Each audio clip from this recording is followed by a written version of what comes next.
Violent explosion and train derailment shook people from their beds in Columbus, and the resulting fire is still burning.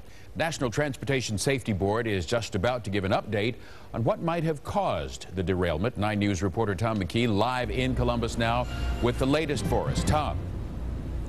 Well, Clyde, this is the 11th Avenue entrance to the Ohio State Fairgrounds in northeast Columbus, but just over that fence back there are some of the cars that are still burning 15 hours after they derailed. Firefighters are letting the ethanol in them slowly burn out, but that's quite a different story from this morning at 2:04 a.m.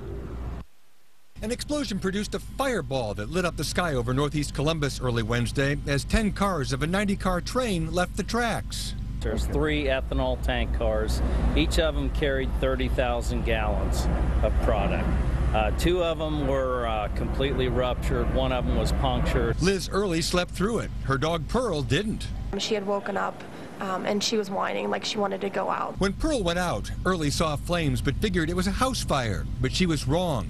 Firefighters knew they had big trouble as soon as they arrived on the scene. When the relief valve went off on the tanks, they realized that the tanks were going to blow. So they backed out and started evacuating the neighborhood. I was a little startled and definitely scared. Early was one of 100 to 200 people evacuated and among 40 who wound up at a Red Cross shelter on the fairgrounds property. Some of them came without shoes on, some of them came in their nightwear.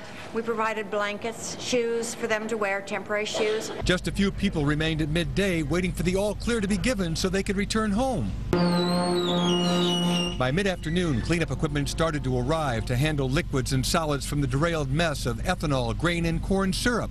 Firefighters applied foam to help extinguish the flames, but were prepared to let nature take its course. We know there's a fair amount of material still in it, but the tank cars, we'll just let that burn.